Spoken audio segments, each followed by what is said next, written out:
নমস্কার, স্বাগতম। আপনারা শুনছেন করকা কুর্চি ইন্ডিয়া। বাংলা সিনেমার ইতিহাসে এমন কিছু মুহূর্ত আছে যা শুধু গল্প নয়, এক একটা কিংবদন্তি। আর সেই কিংবদন্তির কেন্দ্রে ছিলেন এক রহস্যময়ী দৃঢ়চেতা নারী, সুচিত্রা সেন। ক্যামেরার সামনে যেমন তিনি অনবদ্য, তেমনি বাস্তব জীবনেও ছিলেন অদম্য ব্যক্তিত্বের অধিকারী।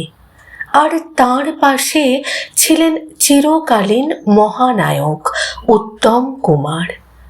1971 সালের সেই শুটিং ফ্লোর, চারিদিকে আলো, ক্যামেরা, উত্তেজনা।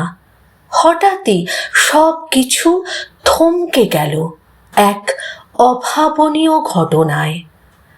প্রায় 500 জন উত্তেজিত যুবক ঘিরে ফেলল পুরো স্টুডিও।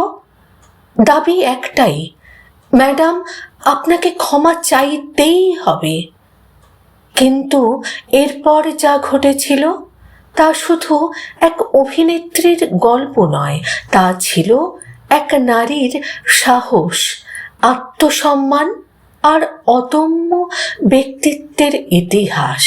1971 সালের আলো আমার আলো ছবির শুটিংয়ে সুচিত্রা সেনকে ঘিরে 500 যুবকের বিক্ষোভ। এ কি সত্যি ঘটনা? জানুন সেই অবিশ্বাস্য গল্প, যেখানে সুচিত্রা সেন নিজের আত্মমর্যাদা রক্ষা করতে অটল ছিলেন। ভাবুন তো, চারিদিক থেকে 500 জনের ভিড়, আর মাঝখানে একা একজন নারী। তিনি আর কেউ নন, মহানায়িকা সুচিত্রা সেন। এবং তিনি বলছেন, আমি ক্ষমা চাইব না।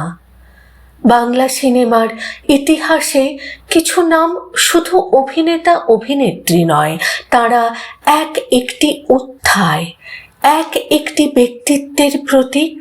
তেমনই এক নাম সুচিত্রা সেন এবং তার চিরকালীন জুটি উত্তম কুমার। 1971 সালে মুক্তিপ্রাপ্ত আলো আমার আলো শুধু একটি সিনেমা নয়, এটি ছিল আবেগ, ভালোবাসা আর তারকা খ্যাতির এক অনন্য দলিল।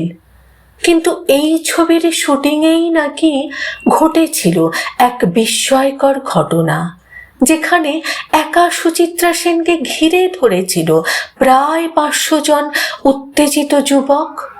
শুটিং চলছে, আলো, ক্যামেরা, ব্যস্ততা, সব কিছু স্বাভাবিক। হঠাৎ কিছু যুবক ঢুকে পড়তে চায় মেকআপ রুমে। অপ্রস্তুত অবস্থায় বিরক্ত হয়ে ওঠেন Suchitra, get out, get out. তারপর বের করে দেওয়া হয় তাদের। কিন্তু তারপর পরিস্থিতি নেয় ভয়াবহ মোড়।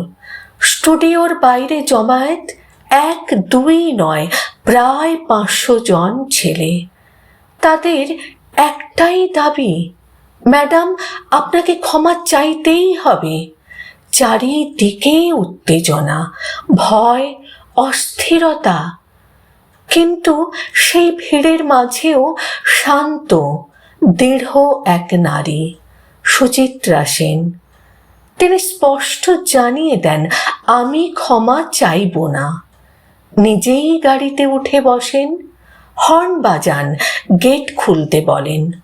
সবাই ভয় পায়, কিন্তু তিনি নয়। গাড়ি বেরোতেই ভিড় ঘিরে ধরে।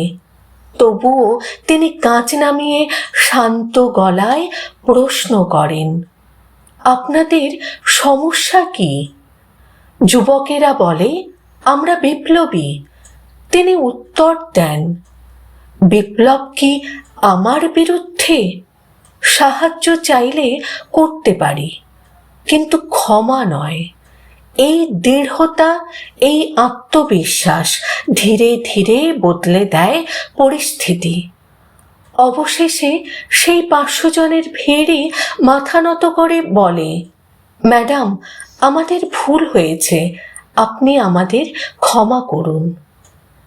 এই ছিল সেই নারী যার ব্যক্তিত্বের সামনে মাথা নত করেছিল উত্তাল জনতা। আর সেই নারী শেষবার দেখা দিয়েছিলেন নীরবে ডেথ অফ উত্তম কুমারের দিন, চোখে সানগ্লাস, ভিড়ের আড়ালে।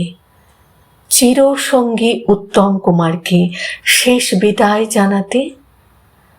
এমন অজানা গল্প বাংলা সিনেমার অন্তরালের ইতিহাস জানতে করকা কুর্চি ইন্ডিয়া চ্যানেলটিকে সাবস্ক্রাইব করতে অবশ্যই ভুলবেন না, কারণ এখানে গল্প শুধু বলা হয় না, অনুভব করানো হয়। গল্প শেষ, কিন্তু অনুভূতি থেকে যায়।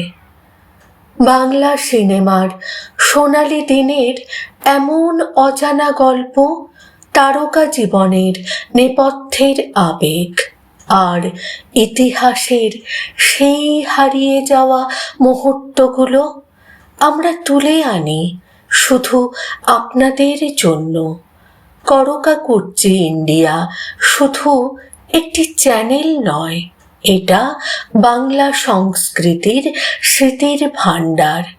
যদি এই গল্প আপনার ভালো লেগে থাকে তাহলে ভিডিওটি লাইক করুন, শেয়ার করুন আর সাবস্ক্রাইব করে আমাদের সঙ্গে থাকুন।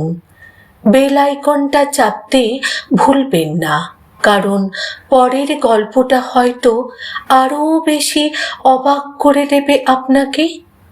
করকা কুর্চি ইন্ডিয়া, যেখানে গল্প শুধু বলা হয় না, গল্প জীবন্ত হয়ে ওঠে।